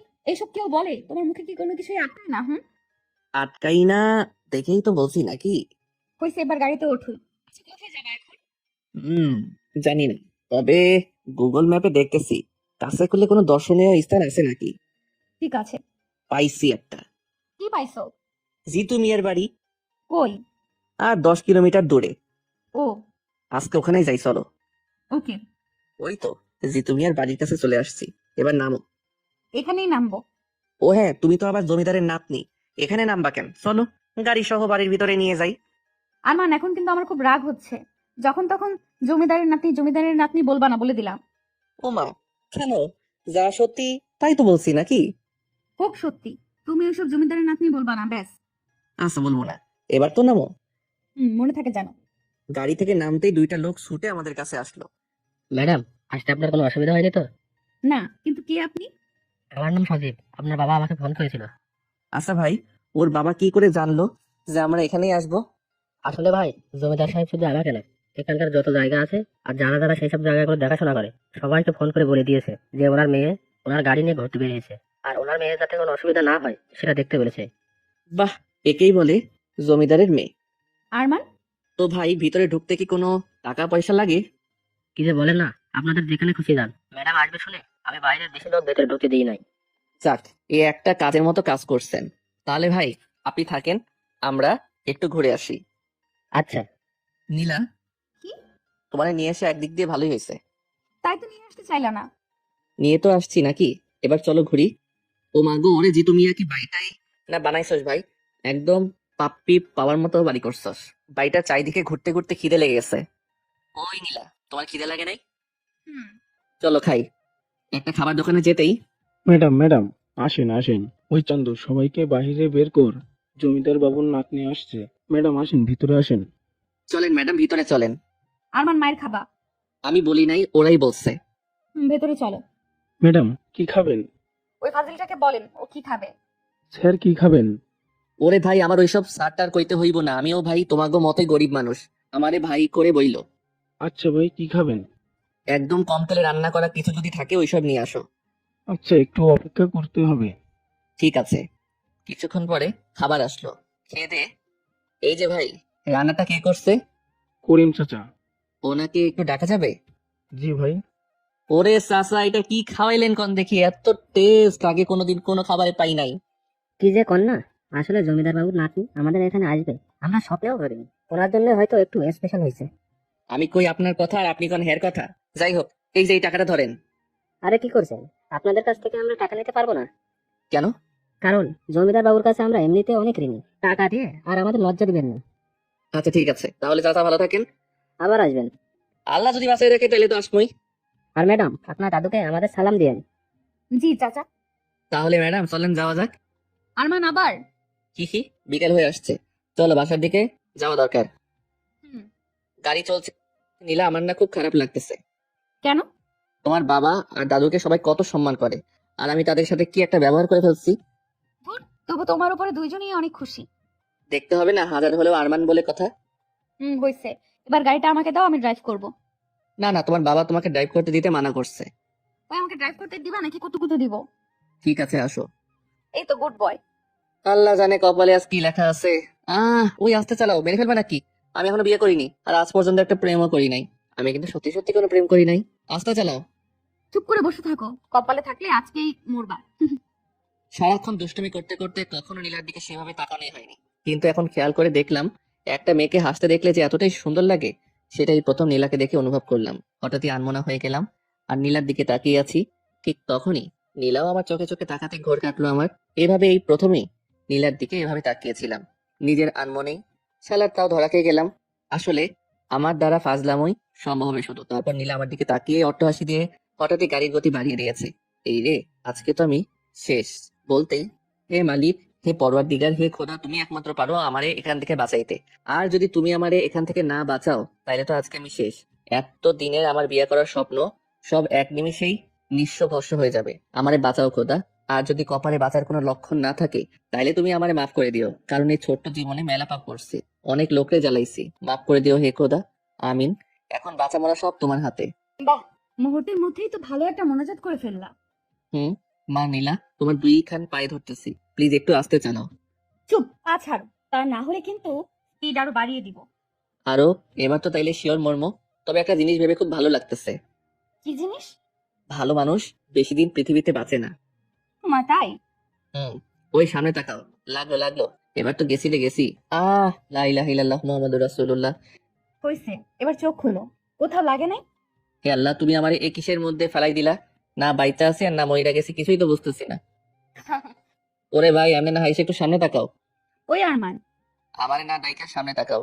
জীবনে বহুত পাপ করছি, মরার আগে অন্তত একটু আল্লাহকে ডাইকা মরি। চুপ, সামনে দেখো। সামনে আবার কি? সামনে পুলিশ। যাক, বাঁচলাম। হে আল্লাহ, তুমি আমার ডাক শুনছো। এই প্রথম পুলিশের দেখে এত ভালো লাগতেছে, আর জীবনটা মনে হয় মাত্র দেহে ফিরে আসলো। তাই না? দেখো এবার কি মজার আইনা দেখাই। ওরে ভাই, এতক্ষণ যা মজা দেখাইলা এটাই তো আমি শেষ, আবার কি মজা দেখাইবা? তুমি শুধু চুপচাপ বসে থাকো। না না না, স্পিড 80 থেকে একেবারে 120। মরণ তো এবার আমার নিশ্চিত। চোখ দুইটা বন্ধ করে আল্লাহকে ডাকতেছি, কারণ এইটা করা ছাড়া আমার আর কোনো উপায় নাই। ভয়ে ভয়ে কতক্ষণ যে চোখ বন্ধ করেছিলাম নিজেও জানি না। এমন সময় হঠাৎ গাড়িটা ধপ করে বন্ধ হয়ে গেল। গাড়ি বন্ধ হওয়া মাত্রই ফট করে গাড়ি থেকে নেমে পড়লাম। যাক, বাইচা আছি তাইলে। হে আল্লাহ, তোমার কাছে আমি অনেক ঋণী। আজকে থেকে নামাজ শুরু করবো। ও কি বাঁচাটাই না বাঁচছি। ওই আরমান, গাড়ির তেল শেষ। সত্যি? হুম। ওরে ভাই, গাড়ি বুকে আয় ভাই, বুকে আয়। তোর তেল যদি এত করে শেষ না হতো তাহলে আমি এতক্ষণ উপরে চলে যেতাম। ওই চুপ থাকো তো। এখন কি করে বাসায় যাব সেটা বলো। আগে একটু দুনিয়াটা ভালো করে দেখে নিই, তারপরে ভাবতেছি কি বাঁচাটাই না বাঁচছি আজকে। ওহ, ওই আরমান, সন্ধ্যা হয়ে আসছে, বাসায় যাবো কেমনে? আমি কি জানি যেমনে আসলা কপাল ভালো তাই তেল ফুরাইছে। কপাল খারাপ হলে চাকা চারটাই খুলে যেত। ঠিক আছে, এখন কি করবা সেটা বলো। কিছুই করবো না রে ভাই, বাইসা যে আছে এটাই অনেক কিছু। দূর, ভাল লাগে না। ওই যে দেখো, পুলিশ মামারাও চলে আসছে। দেখতেছি। গাড়ি থেকে একটা পুলিশ নেমে আসলো। আপনার নাম নীলা? জি। আমি এইখানে ওসি। আপনার বাবা আমাকে সকালে ফোন করে বলেছিল আপনাদের গাড়িটার উপর নজর রাখতে, কোনো কিছু অস্বাভাবিক দেখলেই পিছু নিতে।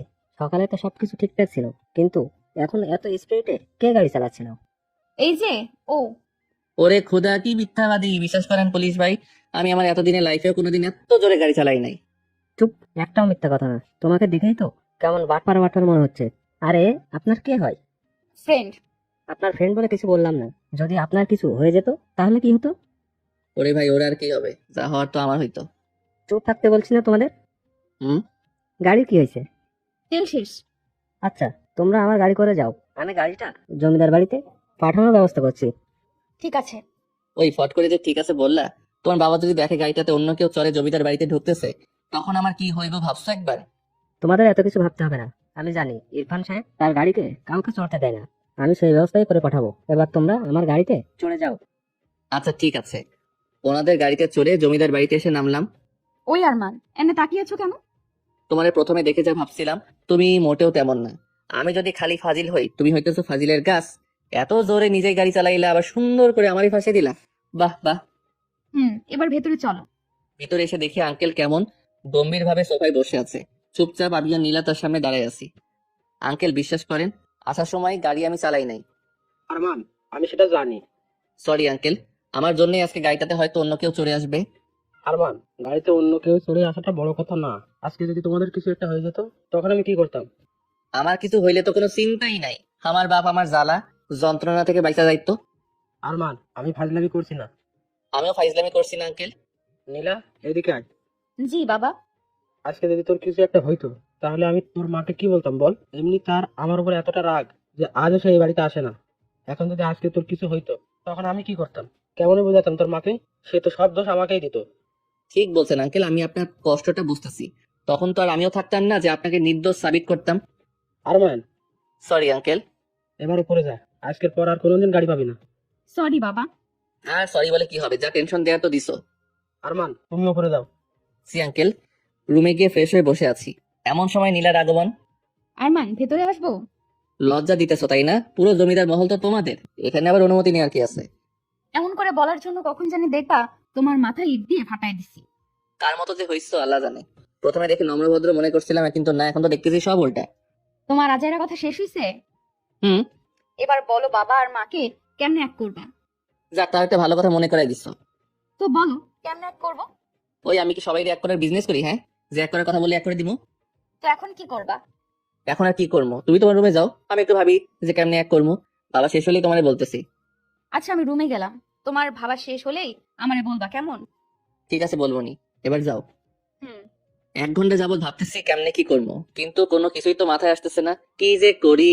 ধর, নীলার রুমে গিয়ে ঠক ঠক ঠক। ওই, কোন বুদ্ধি পাইলা? আরে না, তবে অন্য একটা বুদ্ধি পাইছি। কি বুদ্ধি? ড্রামাবাজি। সেটা আবার কেমন? মনে করো তোমার মার কাছে গিয়ে তোমার বাবাকে নিয়ে এমন ড্রামা করবো, তোমার মা 1 মিনিটে তোমার বাবার প্রতি ফিদা হয়ে যাবে। আবার এইদিকে এসে তোমার বাবার কাছে তোমার মাকে নিয়ে এমন ড্রামা করবো, তোমার বাবাও তোমার মার প্রতি ফিদা হয়ে যাবে, আর এই ড্রামাবাজির মধ্যেই দুইজন এক হয়ে যাবে। বুঝলাম, কিন্তু কি ড্রামাবাজি করবা? এখন কেমনে বলবো, যখন ওনাদের সামনে শুরু করবো তখন দেখো। কি যে করবা আল্লাহ জানে। এইটা একদম সত্য কইছো, কারণ আমিও জানি না যে কি করবো। তো এখন কি করবা শুনি? এখন গিয়ে ঘুমামো, সকালে উঠে তোমার বাবাকে উল্টাপাল্টা বোঝাই তোমার মার কাছে যেতে হবে, কারণ প্রথমে ওনাকেই ফিদা বানাইতে হবে তোমার বাবার উপরে। কেন? আরে, তোমার বাবা তো এমনি মজনু হয়ে আছে তোমার মার উপরে। ও হ্যাঁ, ঠিক আছে, এখন ঘুমাও, যাও। তুমিও ঘুমাও। আমিও ঘুমোই। আমিও তো ঘুমামই। তোর যাও তো। যাচ্ছি। সকালে উঠে আবার নীলার ঘরে আসলাম, ঠক ঠক ঠক। আরমান, তুমি এত সকালে আবার কি হয়েছে? আমার আবার কি হইব, তোমার বাবা মাকে এক করবে না? হ্যাঁ, তার সাথে এই সকালে ওঠার কি? এই সকালে ওঠার কিছুই না, তোর বাবা নিচে চা খাচ্ছে, এখন তুমি তোমার বাবাকে গিয়ে বলবা যে তোমার মা ফোন দিছিল আর সকালে তোমাকে যেতে বলছে। কিন্তু মা তো ফোন দিয়ে কিছুই বলে নাই। ঠিক আছে, তুমি তোমার মার ফোনের আশায় থাকো, আমি গেলাম, বাই। ওই ওই, দাঁড়াও, যাচ্ছি তো। যাও, তুমি আসলে আবার আমি তোর বাবার কাছে গিয়ে কিছু একটা বাহানা ধরে আমিও তোমার সাথে যাবো। আচ্ছা। একটু পরে দেখি নীলা উপরে আসলো। ওই, কাজ হয়েছে। হুম। যেতে দিবে বলছে। আরে হ্যাঁ, যেতে দিবে না কেন? এবার যাও, তুমি গিয়ে বলো। ওকে। Hello uncle. আরে আরমান, বসো বসো। ঘুম কেমন হলো? জি আঙ্কেল, ভালো। বাহ, তারপরে এখন কি করবা? এখন মানে আঙ্কেল, নীলা বললো যে আন্টি নাকি আজকে ওকে যেতে বলেছে, তাই আমি ভাবছিলাম যে আমিও ওর সাথে যাই আর আন্টিকেও একটু দেখে আসি, তাই আপনার কাছে একটু অনুমতি নিতে আসলাম। আঙ্কেল, না কইরেন না প্লিজ। আরে আমিও তো তোমাকে এটা বলার জন্যই ডাকতে যাচ্ছিলাম মাত্র। সত্যি? হুম। তাহলে তো হয়েই গেল। আর আঙ্কেল, আমি আপনার একা থাকার কষ্টটা বুঝি। আঙ্কেল, আপনি কোনো চিন্তা করেন না, আমি আন্টির কাছে গিয়েই আন্টির একটা ছবি তুলে আপনার ফোনে পাঠাই দিব। স্মার্ট বয়, তোমাকে আমি প্রথমে দেখেই বুঝেছি তোমার বুদ্ধি আছে। তো কখন যাবা? আপনি বললে এক্ষুনি, শুধু আপনার নাম্বার আর ঝাক্কাস দেখে একটা গাড়ি দেন। গুড, আমার নাম্বারটা নাও, 017, আর তোমরা বের হয়ে আসো, আমি গাড়ি দিচ্ছি। জি আঙ্কেল। উপরে যেতেই ওই বাবা কি বললো? কি আর বলবে, তোমার বাবা তো তোমার মায়ের জন্য একদম মাখন হয়ে আছে, খালি তোমার মাকে সেট করতে পারলেই ব্যাস। এবার যাও, রেডি হয়ে নাও। ঠিক আছে। রেডি হয়ে আমি আর নীলা নিচে আসলাম, দেখি আঙ্কেল আগে থেকে গাড়ি রেডি করে রাখছে। আঙ্কেল, তাহলে গেলাম। আচ্ছা, আর গিয়ে ওইটা আমাকে পাঠিয়ে দিও। ঠিক আছে, আপনি শুধু ফোনটা নিয়ে ফোনের কাছে বসে থাকেন। ওকে, আর নীলাকেও যেন গাড়ি চালাতে দিও না। পাগল নাকি, ভুলেও না। ভালো করে যেও। Bye uncle. গাড়ি চলছে। ওই নীলা, কি? তোর বাপটাকে নিয়ে তো কোনো চিন্তাই নাই, এখন খালি তোমার মা যদি একটু ওনার মতো হয় তাহলে তো কোনো কথাই নাই। আসলে আরমান, মাকে নিয়েই তো যত টেনশন। কেন? কারণ তারই তো রাগ বেশি। ও, তাহলে তো খেলা এবার তোমার মার সাথেই জমবে। হু হা হা হা। মাকে কেমন পটাতে পারো দেখবনি। দেখো। আরমান, এটা হচ্ছে নানুর বাড়ি, আমি আর মা এখানেই থাকি। তোমার জমিদার দাদুর বাড়ি থেকে ছোট, কিন্তু ভালোই, শান্তি শান্তি একটা ভাব আছে। এবার ভেতরে চলো। ওই ওই, থামো থামো, সামনে যে 3জন বসে আছে ওনারা কারা? মাঝখানের তার মা, ডান সাইডের তার নানু, আর বাম পাশের তার নানি। ওকে, মাথায় সব ঢুকে গেছে, এবার শুধু আমার পিছন পিছন আসো আর দেখতে থাকো। ওই আরমান, উল্টাপাল্টা কিছু করো না জানো, মা কিন্তু অনেক রাগী। আন্টি বলে জোরে একটা চিল্লানি দিয়ে নীলার মায়ের পা ধরে শুয়ে পড়লাম। আরে আরে, কে তুমি? এই ছেলে উঠো। না আন্টি, আমি উঠবো না। আরে বাবা, কি হয়েছে বলবা তো নাকি? আগে বলেন আমারে আপনার কাছে থাকতে দিবেন। ঠিক আছে থাইকো, কিন্তু আমার কাছে কেন থাকবা? এত কিছু বুঝি না। থাকতে দিবেন কিনা সেটা বলেন, তা না হলে কিন্তু উঠবো না। এমনি আপনার পা ধরে থাকবো। হুম। আচ্ছা বাবা ঠিক আছে উঠো, থাকতে দিব। আর একটা কথা, আবার কি কথা? হাতটা বাড়িয়ে দিয়ে বললাম ফ্রেন্ড। ঠিক আছে ফ্রেন্ড। হি হি হি হি। ঠিক আছে বুঝলাম, কিন্তু তুই হঠাৎ করে চলে আসলি কেন? ও আন্টি, আপনিও না সিনেমাটিক মা গুলার মতো। বাবাকে দেখতে মন চাইছিল তাই বাবা কাছে গেছিল, আবার এখন মাকে দেখতে মন চাইছে তাই মার কাছে চলে আসছে। সিম্পল। তাই বলে যখন তখন এত দূরে যাওয়া আসাটা কি ঠিক? বাবা মা একটু কাছে থাকলে তো আর এমন দূরে যাওয়া আসা করা লাগতো না। কি বললে? আন্টি আসসালামু আলাইকুম ওয়া রাহমাতুল্লাহি ওয়া বারাকাতুহু। প্রথমে এসে সালাম দিতে ভুলে গেছিলাম তো তাই ফিসফিস করে সালাম দিচ্ছিলাম। Sorry aunty. অদ্ভুত ছেলে তো তুমি। আন্টি সালামটা নেন। ওয়ালাইকুম আসসালাম ওয়া রাহমাতুল্লাহি ওয়া বারাকাতু। হয়েছে? জি আন্টি। নীলা, ওকে নিয়ে ভিতরে যা, আমি আসতেছি। ঠিক আছে মা। আরমান ভেতরে চলো। আরে দাঁড়াও না, নানু নানির সাথে তো এখনো কথাই হয় না। কি বুড়ো, কেমন আছো? তোমার দেখে তো মনে হচ্ছে নানিরে নিয়ে বেশ মজায় আছো। তারপরে দিনকাল কেমন কাটতেছে? ভালো। নানি আসসালামু আলাইকুম ওয়া রাহমাতুল্লাহি ওয়া বারাকাতুহু। ওয়ালাইকুম আসসালাম ওয়া রাহমাতুল্লাহি ওয়া বারাকাতুহু। নানি নানুরে একটু দেখা রেখো। তারে দেখে তো মনে হয় না তার যৌবনের পানি ওঠা বন্ধ হয়েছে। কবে দেখবা আরেকটা ধরে আনছে। আমি এসব বইরারে ভালো করে চিনি, অন্য যদি আর কি কমু। আমার নিজের নানুই একটা জাত হারামি আছিল, এমন বয়সে আর একটা ধরে আনছিল, সেই কি কাণ্ড। তাই একটু তোমারে সাবধান করে দিলাম। চলো নীলা। আর নানু আসসালামু আলাইকুম ওয়া রাহমাতুল্লাহি ওয়া বারাকাতুহু। আরমান, তোমার মুখে কি কিছুই আটকায় না? হ্যাঁ, আর তোমার কি কোনো লজ্জা শরম কিছুই নাই? লজ্জা শরম নাই জন্যই তো এখানে আসছি নাকি? আর আমি যা যা বলছি সব আমার নিজের এক্সপেরিয়েন্স থেকেই বলছি, বুঝলা? আমার নানুও তোমার নানুর মতোই আসছিল, আর ফট করে একদিন আর একটা বিয়ে করে নিয়ে আসছিল। এইসব বইরারে আমি ভালো করে চিনি। এবার ভিতরে চলো, আর খাবার কিছু থাকলে নিয়ে আসো, যাও। অনেক খিদে লাগছে। ঠিক আছে। রুমে বসে খাচ্ছিলাম, এমন সময় দেখে আন্টি সাইড দিয়ে যাচ্ছে। Aunty aunty aunty. বলো। ও সবসময় এমন করে থাকেন কেন? একটু হাসলে কি হয়? এই ছেলে, তুমি আমাকে কতদিন ধরে চেনো? হ্যাঁ, তাই বলতে তো সব সময় এমন করে থাকি। আচ্ছা ঠিক আছে, এখন তো আমরা ফ্রেন্ড তাই না? আপনার সাথে একটা সেলফি তুলি please aunty, please please. Okay. He he he. Aunty একটু হাসেন, মুখটা একটু ডান দিকে বাঁকান। ওই, তুমি তুলবা নাকি আমি চলে যাব?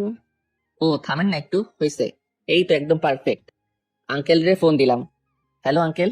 কে? আমি আরমান। ও আরমান, হ্যাঁ বলো। আঙ্কেল, আন্টির সাথে আমার ফ্রেন্ডশিপ হয়ে গেছে। বাহ, ভালো, কিন্তু কেমনে? আঙ্কেল আপনি রাগ না করলে কিছু কথা বলতাম। ঠিক আছে বলো। আসলে কথাগুলো কিন্তু রাগ করার মতোই। রাগ করবেন না তো? আরে না, বলো। আচ্ছা, মনে করেন আমরা দুইজন এখন থেকে ফ্রেন্ড। হ্যাঁ বলো। ওই ইরফাইন না হারামি তুই কি, হ্যাঁ এত সুন্দরী একটা বউ রাইখা যৌবনটা হুদাই পার করতেছিস? তোরে তো শালা তুরাগ নদীতে চুবানো দরকার। আমি তোর বউয়ের সাথে একটা সেলফি তুলে তোর ইমোতে পাঠাইছি। বউটার একটু ভালো করে দেখ। আর ভাই, এত সুন্দর একটা বউ থাকতে যৌবনটা হুদাই পার হতে দিস না। বাই টুট টুট টুট। জমিদারের পোলারে বকা দিছি, নিজের কেমন বিড়বিড় লাগতেছি, হি হি। যাই হোক, ফটাফট নীলার মার বাপে মিলাইতে পারলেই আমি বাঁচি। তারপর আরামসে একা একা সিলেট ঘুরবো। আহা কি শান্তি লাগবো তখন। এদিক ওদিক লাফাইতে লাফাইতে একদিন কেটে গেল। রাত্রে ঘুমাতে যাবো এমন সময় আঙ্কেলের ফোন।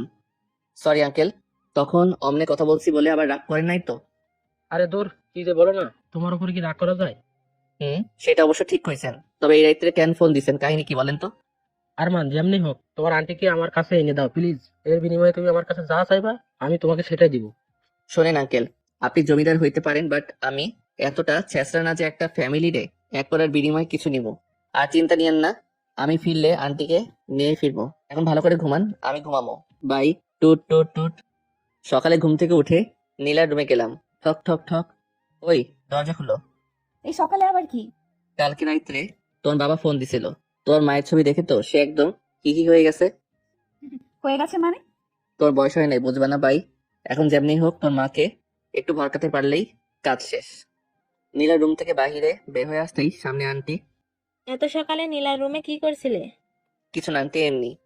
সত্যি করে বলো বলছি। সত্যি কিছু না। তোমরা কি দুজন দুজনকে ভালোবাসো?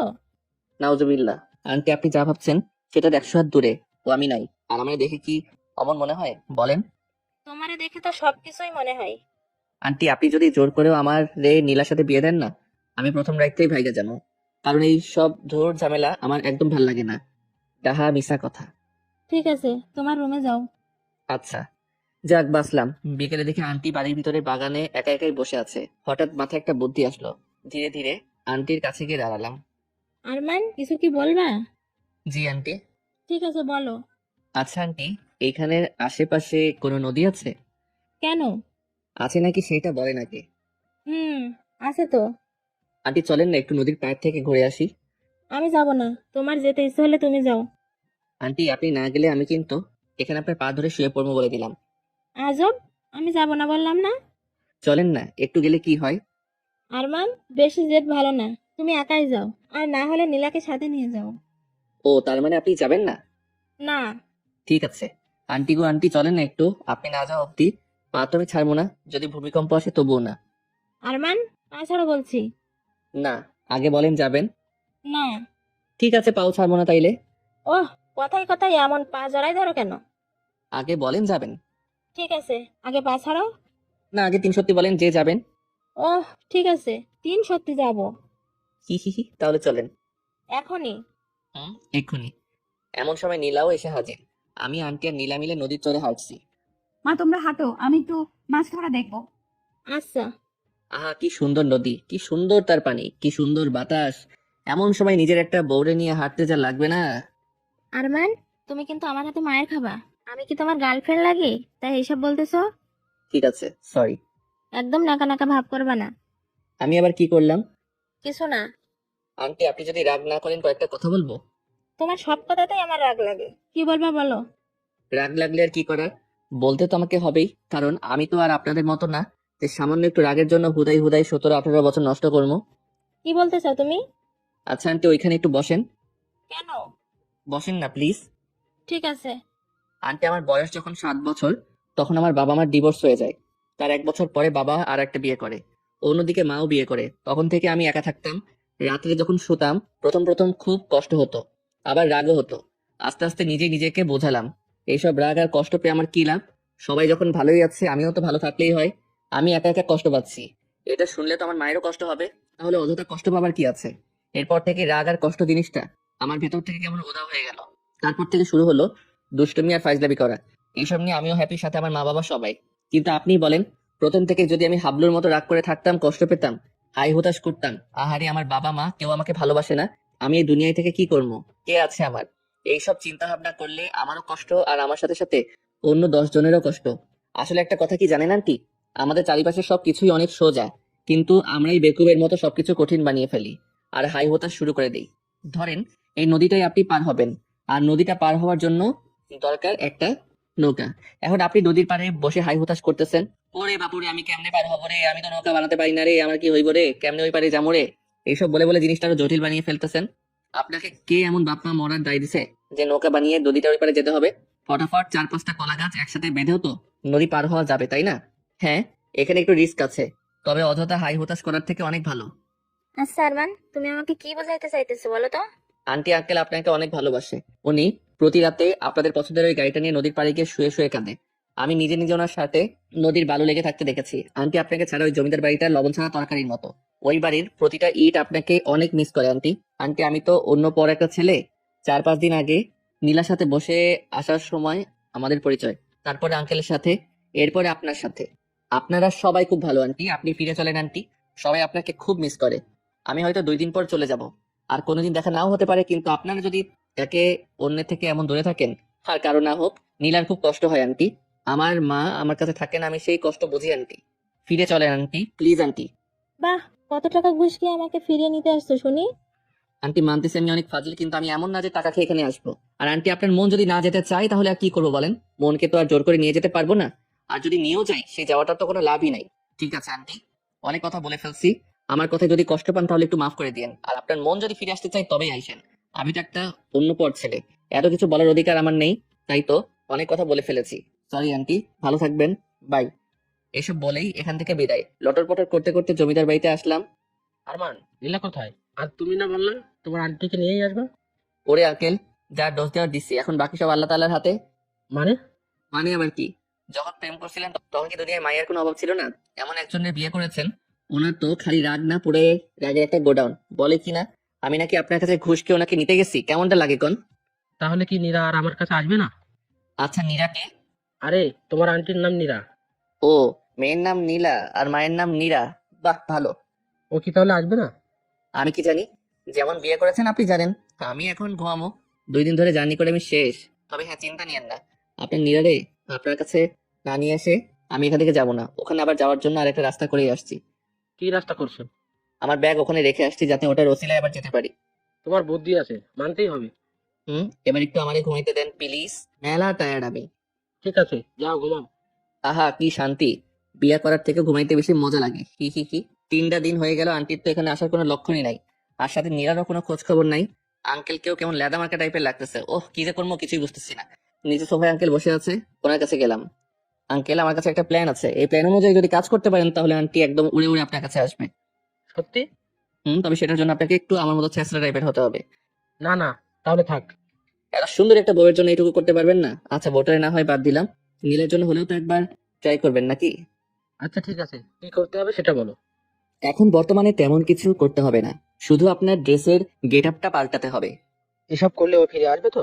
শুনেন আঙ্কেল, ফিরে যদি না আসে তাইলে একদম টেনে হিচড়ে নিয়ে আসবো, আর সেটাও যদি না হয় আমার উপরে সব দায়িত্ব ছাইড়া দেন। নতুন একটু আন্টি ধরে নিয়ে আসবো, আল্লাহ দিছে আপনার বাবার কম কিছু নাই, সাথে দেখতেও মাশাল্লাহ, মাইয়াগো লাইন ধরাই দিব। আল্লাহ জানে, না জানি কি ঝামেলাটাই না তুমি পাকাও। আঙ্কেল এত টেনশন নিয়ে কিচ্ছু হবে না, চুপচাপ আমাকে ফলো করেন। ঠিক আছে। আঙ্কেলের ওইসব 1980 সালের ড্রেস পাল্টাই, এখন 2018, একদম হিরো বানাই দিছি। কি আঙ্কেল কেমন লাগতেছে? ভালোই তো লাগতেছে, কিন্তু তোমার আন্টির পছন্দ হবে তো? শুভ একটা কামে যাচ্ছেন তবু আপনার মুখে কোনো ভালো কথা নাই। কিন্তু আমরা এখন যাবো কোথায়? কোথায় আবার? আপনার নায়িকাকে নিতে, আপনার নায়িকার বাড়ি। ই, না না না, আমি তো ওখানে কোনোভাবেই যাবো না। তার মানে আন্টিকে আপনার দরকার নাই? দরকার তো আছেই। তাইলে এমন না না করেন কেন, চুপচাপ আমার সাথে সাথে আসেন। আচ্ছা। আঙ্কেলরে নিয়ে নিচে আসলাম। এই যে দাদু, তোমার ছেলের বউরে নিতে যাচ্ছি, একটু দোয়া করে দিও। ওইটারে না আনতে পারলে যাতে অন্য আরেকটা আনতে পারি। হি হি হি। ও মা, এই যে আঙ্কেল আপনি আবার হা করে দাঁড়ায় আছেন কেন? যান আপনার বাবার কাছ থেকে বিদায় নিয়ে আসেন। যেই বউরে নিতে যাচ্ছেন ওইটা যুদ্ধের থেকে কম কিছু না, যান বিদায় নিয়ে আসেন। দোয়া করো বাবা, তোমার বৌমা আর নাতনিকে যেন নিয়ে আসতে পারি। ঠিক আছে, ভালো হয়ে যাস। এই যে আঙ্কেল, ওইদিকে আবার কই যাচ্ছে? কেন, ওই গাড়িতে যাবো না? ওই গাড়িতে করে গেলে আপনার বউ জীবনেও আসবো না। উপর থেকে আবার মনে মনে ভাববো তার কথা আপনি মনেই করেন না। মনে যদি করতেন তাহলে তার পছন্দের গাড়িটা নিয়ে যেতেন। এটুকুর জন্য কি এত কিছু ভেবে বসবে? হাজার হলেও আপনার বউ কোনো বিশ্বাস নাই, ভাবতেই পারে। ঠিকই বলেছে, তাহলে চলো ওই গাড়িটা নিয়ে যাই। আমি গাড়ি চালাচ্ছি আর আঙ্কেল পাশে বসে আছে। আরমান, আমার না কেমন কেমন লাগছে। তোমার আন্টিকে আমি ফিরিয়ে আনতে পারবো তো? আঙ্কেল আপনাকে কয়টা কথা বলি, মাথাটা পরিষ্কার করে কথাগুলো মাথার মধ্যে ঢুকাই নেন। ঠিক আছে, বলো। এখন থেকে মনে করেন আপনি আর আপনি না, আপনি হচ্ছেন আরমান, মানে আমি, যার কোনো শরম লজ্জা ভয় ডর কিচ্ছু নেই। একদম শেষটা একটা পোলা, আপনি মনে থাকবে? কিন্তু আমি তো এমন না। ঠিক আছে, তাইলে গাড়ি ঘোড়াই, আপনার আর কষ্ট করে যাওয়া লাগবে না, কারণ যেও কোনো লাভ নাই। আমি আমার রাস্তায়, আপনি পারলে অন্য আরেকটা মেয়ে বিয়ে করে নিয়েন, এতে আপনারই মঙ্গল। গাড়ি ঘোরালাম। আরমান, এমন করো কেন? ঠিক আছে, আমি চেষ্টা করবো তোমার মতো হয়ে থাকতে। এই তো গুড, এবার চুপচাপ বসে থাকেন আর নিজের একটু ছেঁচড়া ছেঁচড়া ভাবেন। হুম। আন্টির বাসার সামনে চলে আসছি, দরজার সামনে দাঁড়াই, ঠক ঠক ঠক। ওই আপনি এমন কাঁপতেছেন কেন? আরমান, আমার তো কেমন লাগতেছে। আপনি কি মানুষ? হ্যাঁ, আমার টাইটেল গুলো আপনারে দিলাম যাতে একটু সাহসী হন, কিন্তু আপনি তো দেখছি আমার টাইটেল গুলারে একদম মাটির সাথে মিশিয়ে ফেলবেন।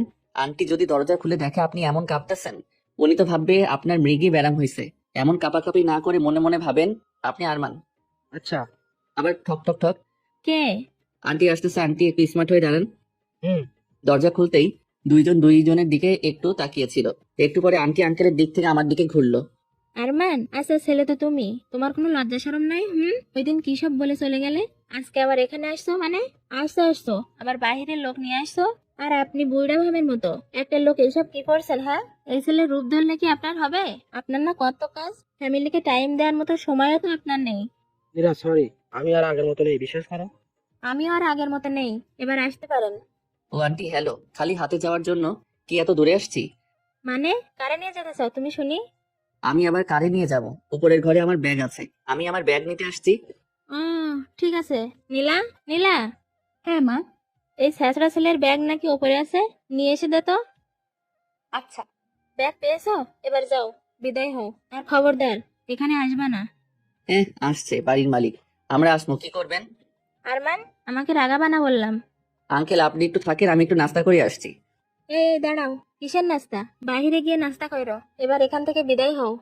ওরে আঙ্কেল, কি দেখে বিয়ে করেছিলেন? কি গিফট, একটু নাস্তাও নাকি দিতে দিবে না? হ্যাঁ আমি কিপটে, এবার যাও, বের হও। হচ্ছি আঙ্কেল, চলেন তো। একটা বউ নিয়ে পড়ে থাকতে হবে না আপনারে। নতুন একটা বউ আইনা দিব, এমন কিপটে বউ দরকার নাই। এখানে একটু নাস্তা করার স্বাধীনতাও নাই। তোমরা কি বের হবা নাকি আমি পুলিশ ডাকবো? হচ্ছি। বাইরে গিয়ে গাড়ির ছাদের উপরে বসে আছি। আরমান, আমার তো মনে হয় না তোমার আন্টি আমাদের সাথে যাবে। ওরে আঙ্কেল, আপনার মুখে কি কোনো সময় ভালো কথা আসে না? হ্যাঁ, আপনার দোষেই তো আন্টি এমন হয়েছে। আমার তো মনে হচ্ছে সব দোষ আপনারই। আসলে দোষ সব আমারই। দোষ যখন আপনারই, তখন একটু ধৈর্য ধরতে কি হচ্ছে? আপনার কপাল ভালো যে আমার মতো কাউরে পাইছেন, তা না হলে আপনার আর আন্টির জীবনেও এক হওয়া হইতো না। সামনে দেখে নীল আসতেছে, কাছে এসেই হাসতে লাগলো। বাবা, তোমাকে একদম জোকারের মতো লাগছে। এই ফাজিলের বুদ্ধি শুনে এমন হয়ে এখানে আসছো, তাই না? ওই শোনো, আজ আমি ফাজিল বলেই তুমি তোমার বাপ মারে একসাথে দেখতে পাইতেছো, বুঝলে? এবার যদি আম্মুর কাছে যাও না, তোমার ঝাড়ু পেটা করবে। সে আমি জানি, তোমার আম্মুকে চেনা আমার হয়ে গেছে। এইসব ছেঁচড়ামি বাদ দিয়ে খাবার আনতেছি, খেয়ে নাও।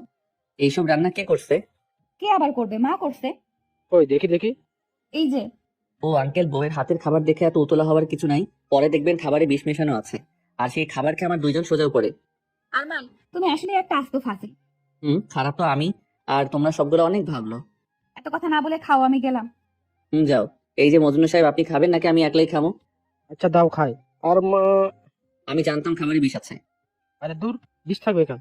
তাহলে এমন আরাম্মান বলে উঠলেন কেন? সেই 17 বছর আগের রান্নায় যে টেস্ট ছিল, সেই টেস্টটা আজকেই পাইতেছি। কোনো রকমের কোনো কমতি নেই, সেই একই রকমের গন্ধ। কি সব আজাইরা কথা কন না, বউয়ের হাতে রান্না দেখে মাথাটা হয়তো গেছে। না আরমান, নীরা যখন স্পেশাল ভাবে একমাত্র আমার জন্য রান্না করতো, তখনই এমন হতো। সত্যি? হুম। যাক, তাহলে আন্টিও একটু সাড়া দিচ্ছে। আরমান, রাত তো অনেক হয়ে গেল, এবার কি করবে? চলেন রাতে আর একবার আপনার বউরে পটানোর ট্রাই মারি। কেমনে? আপনার বউয়ের রুমে গিয়ে। ওইখানে গিয়ে কি করবা? আমি গিয়ে কি করবো? যা করার সব তো আপনি করবেন, আমি শুধু আপনার পথ দেখাই নিয়ে যাবো। ও আচ্ছা। চুপি চুপি আন্টির রুমে গেলাম, ঠক ঠক। আরমান, কি বলবো আমি? আপনার কিছু বলতে হবে না, দরজা খোলা মাত্রই আন্টিকে জড়াই ধরবেন, আর যা মুখে আসে সব বলে দিবেন, পরে যা হবে দেখা যাবে। ঠক ঠক, দরজা খোলা শব্দ। আঙ্কেল রেডি তো? হুম। আমি সাইডে আছি, কোনো ভয় নাই। দরজা খোলা মাত্রই মনে হলো আঙ্কেল আন্টিরে জড়াই ধরলো। মীরা, তোমাকে ছাড়া আমি আর থাকতে পারবো না। তোমাকে আমি অনেক ভালোবাসি। আমি আর তোমার থেকে দূরে থাকতে চাই না। কি বলে যে তোমাকে বোঝাবো কিছুই বুঝতেছি না। আমি আরো আগেই তোমার কাছে আসতে চাইছিলাম, কিন্তু কি যেন একটা ভয়ে আমার ভেতর কাজ করতো। আমি আসতে পারতাম না। তোমাকে ছেড়ে থাকতে খুব কষ্ট হয় জানো। আমি আর পারছি না। প্লিজ আবার আগের মতো হয়ে যাও, আমার সাথে চলো প্লিজ। তোমার দুটো পায়ে ধরতেছি। এই ছেঁচড়া, আর মানে এইসব পায়ে ধরা শিখাইছে, তাই না? আরে না। আমি জানি তো, এই বাদরটারই কাজ এসব। আচ্ছা ওইসব বাদ দাও না, আমার সাথে যাবে বলো? যেতে পারি, তবে একটা শর্তে। কি শর্ত বলো? আমি তোমার সব শর্তে রাজি। সবসময় আমাকে টাইম দিতে হবে, আমার কথা শুনতে হবে। আচ্ছা, সব সময় তোমার সাথে একদম লেগে থাকবো। ঠিক আছে, ওই বাদরটা কই আছে বলতো? আশাইতে থাকার কথা। আরমান, আরমান। আন্টি আমি এখানে। আও, লাগতেছে তো, কান ছাড়েন। এমন কান ধরে তোরে পুরো এলাকা ঘোরানো দরকার। কেন? আমি আবার কি করছি? কিছু করিস নাই জন্যই তো এমনটা করা দরকার। আচ্ছা ঠিক আছে, কান ধরে ঘুরাইয়েন। তার আগে বলেন আপনারা সব মিটমাট হয়েছে তো? হুম। যাক আলহামদুলিল্লাহ, আমি তাইলে এবার বাঁচলাম। এখন তো ফ্রি মাথায় পুরো সিলেট খালি ঘুরমু আর ঘুরমু। তাই না? আচ্ছা আন্টি, সব যখন হয়ে গেছে, আপনারাও ঘুমান আর আমিও একটু ফ্রি মাথায় ঘুমাই। ঠিক আছে, যা ঘুমা। পরের দিন সকালে নীলার রুমে গেলাম। ঠক ঠক ঠক, দরজা খুলেই। আরমান, তুমি এইখানে কখন আসলা? আর তাড়াতাড়ি ভেতরে আসো, আম্মু যদি তোমারে দেখে না, সেই রকম মাইর দিব।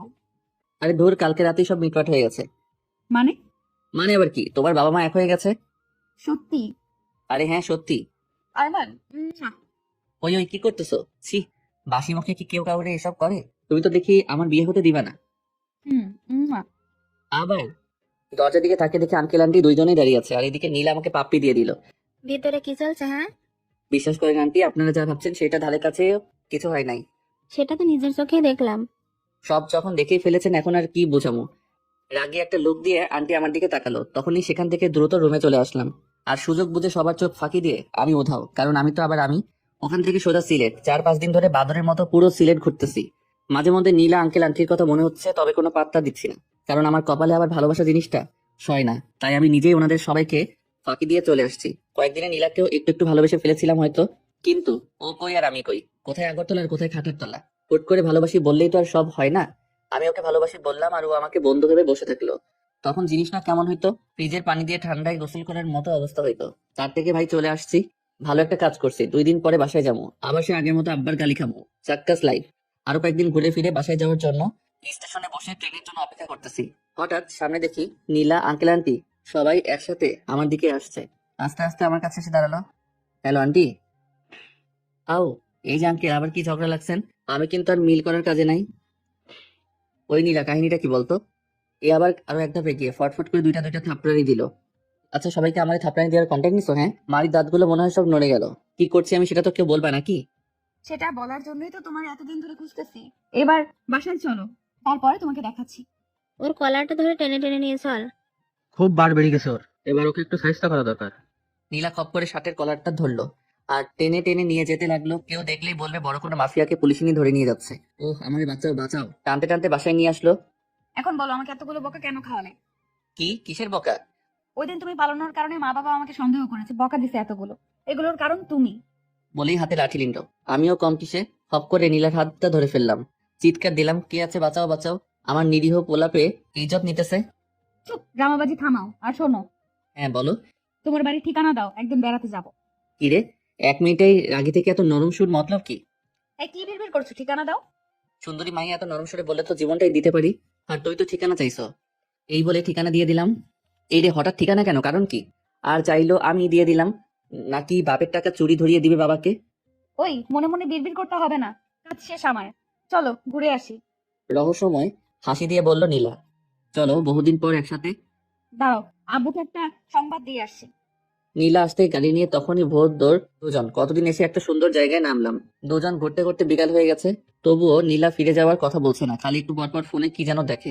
দূর, ভাল লাগে না। নীলা আমাকে ভালোবাসে কিনা পরীক্ষা করা যাক। যেই ভাবে সেই কাজ। একটা মেয়ে হেঁটে যাচ্ছে, তাকে দেখে নীলাকে উদ্দেশ্য করে, এত সুন্দর মায়াটারে বউ বানাতে পারলে ফাইজলামও সব ছেড়ে দিব। বলতেই তখনই নীলার আগে একটা লোক নিয়ে এসে খপ করে কলার ধরে ফেললো। এই রে, মেয়ে কি রাগী নাকি শান্ত কিছু বোঝা যায় না। চল তুই গাড়িতে উঠ, তো সময় শেষ।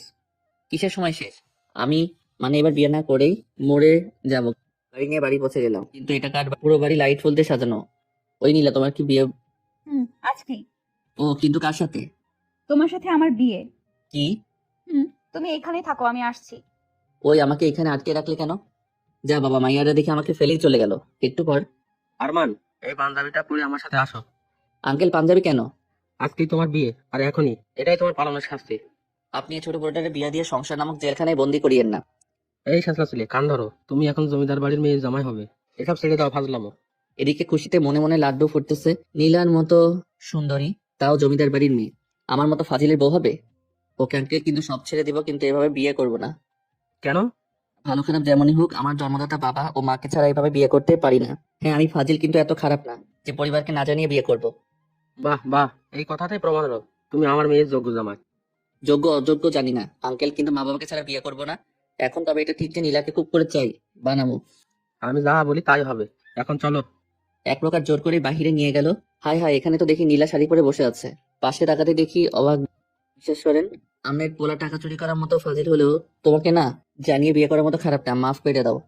আরে ফাজিল ছেলে, আমি সব জানি, পাস আর। আব্বা এখানে কি হবে? তাহলে কি নীলা এই জন্য ঠিকানা নিল? যাক, সারপ্রাইজটা বেশ ভালোই ছিল। এত সব সারপ্রাইজের ভিড়ে ভাবতে ভাবতে হারিয়ে যাচ্ছি তখন। ওই ফাজিল, বিড়বিড় না করে কবুল বল। ওমাগো, বিয়ের দিনে মাইর খেতে হচ্ছে। আমার আর নীলার বিয়ে দিয়ে দিল জোর করে। আর আমার কিন্তু নীলাকে হেব্বি লাগে। বাসর ঘরে ঢুকে দেখি নীলা ইয়াবার ঘুমটা দিয়ে বসে আছে। আমি যেতেই আমার কাছে এসে আমার কলার ধরে। এই তুই কই চলে যাচ্ছিলি? কেন হ্যাঁ, আমায় ফেলে? কেন ঘুরতে? আমার জন্য কি তোমার ভালোবাসা নাই? আছে তো, কি করবো বলো? কি করবি মানে? আমি না এখন তোমার বউ, আমাকে ভালোবাসবে? ওকে বাসবো, আসো গো আমার কাছে, তোমাকে পাপ্পি দেই। আর না, তুমি পাঠক পাঠিকাদের সামনে কি করছো এগুলো? ও, আমি তো ভুলেই গেছিলাম। আচ্ছা, আপনারা এখন যান গা, আমরা আমাদের কাজ করি। টাটা।